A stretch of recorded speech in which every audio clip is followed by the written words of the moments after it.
Today we are going to interview an Ayurvedic doctor, Srilata ma'am, with our group members, and here we go.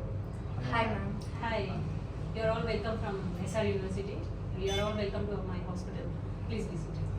Thank you. Ma'am, can I ask one question? Sorry. Yeah. Can you tell us about your medical background and training? Basically, I am an Ayurvedic graduate. I have done my emergency medical care PG from American Institute of Medical Sciences. I have done my MSc Applied Nutrition. I am pursuing my MSc Psychology, and within 2 months I will be finishing my psychology also. And I am mostly interested in dietetics, and I am present working on diabetic diet and weight loss processes. And in upcoming days, I wanted to exhibit myself as an weight loss expert. Thank you. What motivated or inspired you to become a doctor? It's my childhood actually. My brother, when he was born, literally you all know that a baby, as soon as a delivery, the baby has to cry. Then only is a healthy baby. My own brother, did not cry for 10 to 15 minutes. And it was hardly something, some pediatrician rushed to the hospital and some treatment was going on. And then he has cried. It means delayed cry and all. And it was not diagnosed actually. Why the cry was delayed and all. And it was went, and 2 years of vaccination schedule and all, it went on nice. But he was suffering with continuous cough, continuous fever, continuous motions and all. Something over the time he used to be feeling sick and all. And after 2.5 years, he was diagnosed as a VSD. He was having cardiac congenital heart disease, and that was the reason for his delayed birth and all. And at that point of view, I was I was 6 years old in that incident. I was just 6 years old, and it made me. It was diagnosis was late actually. So early diagnosis, early treatment. My policy is early diagnosis and early treatment. And I thought of becoming a doctor, and my father motivated me to become a doctor. Ma'am, what are the biggest challenges you faced during your initial years of service as a doctor? See, medical student medical subject is vast, it's an ocean. Till now also we are studying, means still we have been updated for the upcoming generations and all. Now we are having open surgeries. Now we are into laparoscopy, and Hyderabad lifestyle we are into robotic surgery. This many upcoming areas we have to focus, and we have to be updated. It's a challenging. Every day is a challenge because we need see a number of patients, and the patient has to be satisfied. We has to find out the diagnosis correctly and guide the patient in the treatment protocol, and we have to get rid of the symptoms. The patient should feel happy by coming to our hospital or taking the treatment by me. How do you stay updated on latest advancements and medical treatments? We'll be going to a number of online courses. We'll be posting online courses, and we'll be every now and then we'll be attending CMEs. CME is the continuing medical education, right? And some diploma courses updated also. Ma'am, what advice would you do for those who aspire to become a doctor? Yeah, becoming a doctor is not an mama force or not papa force. The student has to be passionate, entering into the medical field to serve the people. It is not just making money. It is secondary. Making money as a doctor in a medical field, it's all secondary. That is for only survival. But main motto is doctor is a god, right? In older versions, or we believe the theme that doctor is a god, because we get rid of the patient emergency conditions, we heal him like anything. So that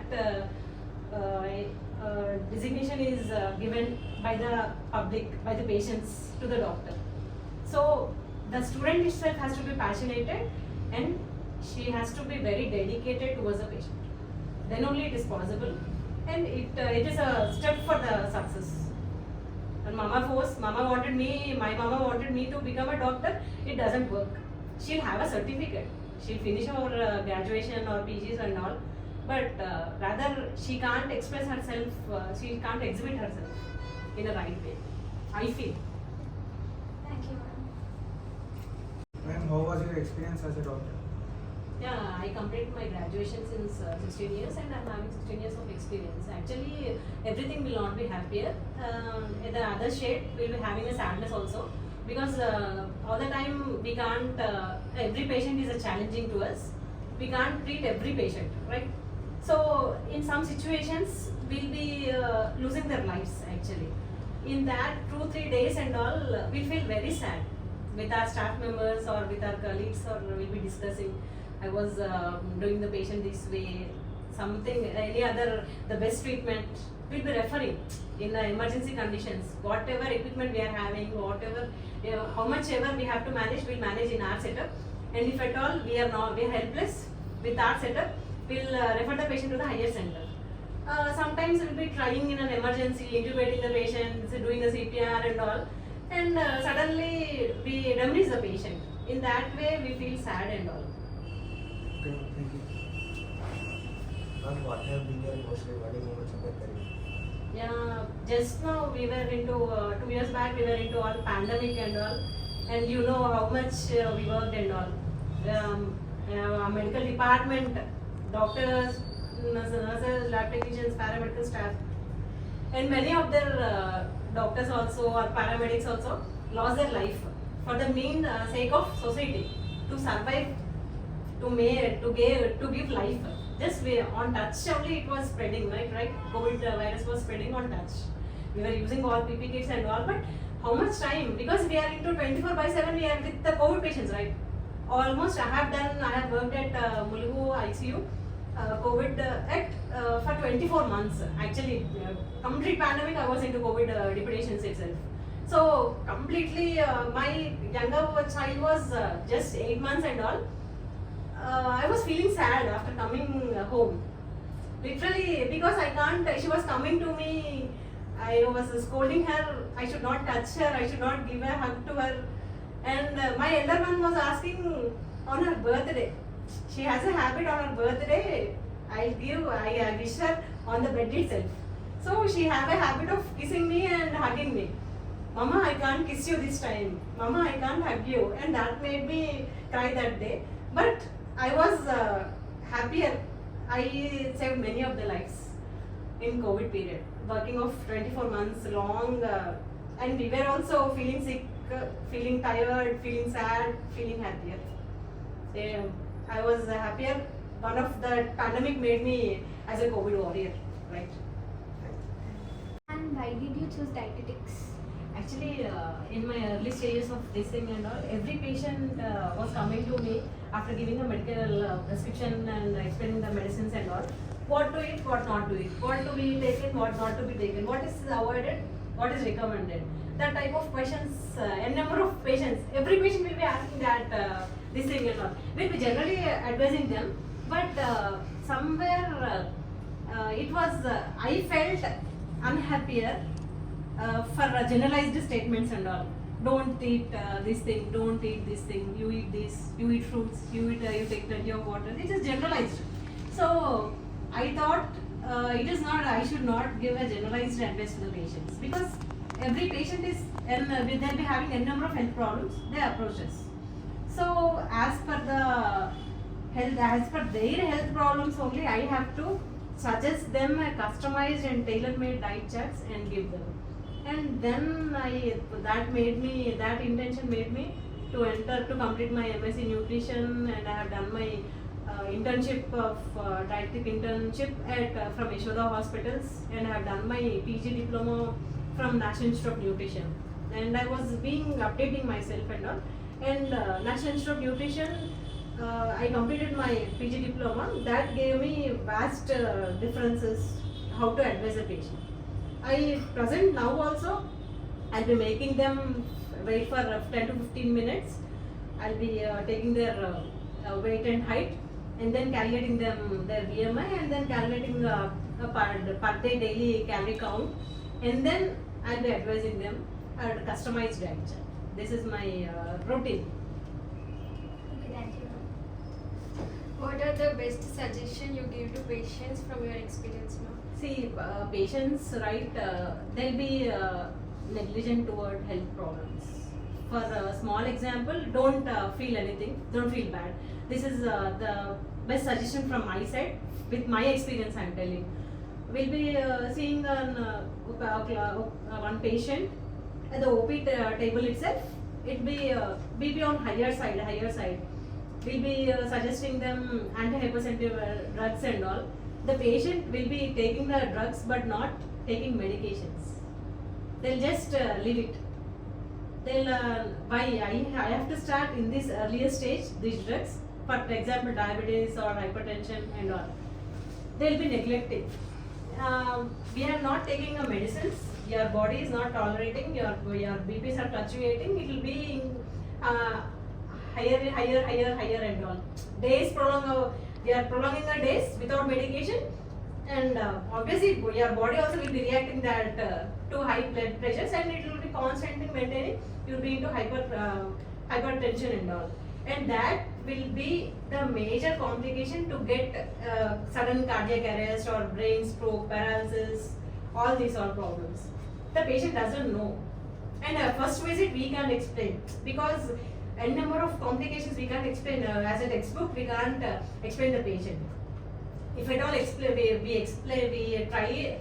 give a try to explain the patient also. They'll be thinking that madam is afraiding me. Madam is creating an fearness in my brain and all. So that is not my intention. The patient has to believe in the doctor first of all, or trust a doctor. Whatever medical profession is going, whatever doctor is going, he has to trust. He should have trust. I am going to advice. They are giving me best advice. I will follow that instructions for my better living. But basic, they are not at all listening to the patient. They will be negligent, and suddenly they will land up into many problems, and they are losing their lives also. Nowadays also we are seeing. In that much of we are having now a number of these things. If at all you search in the Google, what are the complications of hypertension? You can type and you can study also. Though he is having the knowledge, he is neglecting. One set of public will be having. They are not educated. They can't browse. They can't go into the Google and ask the questions. They'll lack of knowledge. They are landing into problem. Urban people are landing into problems. Because they are highly educated, they know all the complications, but they are neglected. Fine, my best suggestion is don't neglect your health. Your health is in your hands, not as your treating doctor, right? I just, as being a doctor, or I or other doctor, just will give an advice, that's all. Rather, your work has to be started. You should take the tablet. I can't take the tablet for you or for the patient's sake, right? You should take the tablet, and that has to balance your health issues, right? For that only we are taking the medications, and they are neglected. That negligency, they have to they have to come out of that negligency. They have to trust the doctor, and then third advice is they have to regular checkups. He knows he's hypertensive, he knows he's diabetic, but for first prescription of 2 years back prescription, still now also you'll be maintaining same medicines. It is not that, no. 2 years back my face is not like this, my color is not like this, my energy levels are not like this. Everything, our time is prolonging, our bodily functioning changes also will be appearing. Metabolism also will be disappearing, right? We'll be having many changes will be taking place in your body. But the patient wrongly misbelief. I am having hypertension. I take that medicines only. It is controlled or not controlled. He is not bothered, right? He is not bothered about himself. Not for my sake or he is not bothered about himself. That makes that situation lands into many complications and sudden deaths also. And their family members, if we see that, family members will be feeling sad and all. But we'll be telling n number of times in the OP cabin only.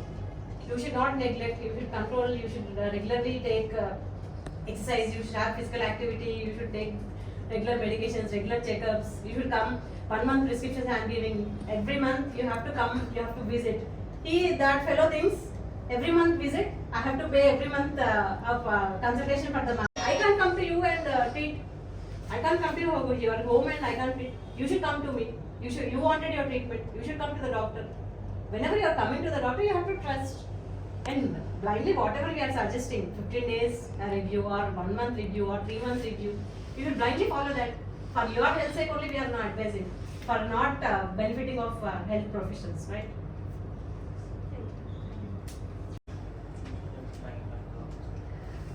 Thank you, ma'am, for your valuable time and information. Thank you, ma'am. Thank you, Thank you, ma'am. all of you. All the best for your future. Thank you so much. Bye bye.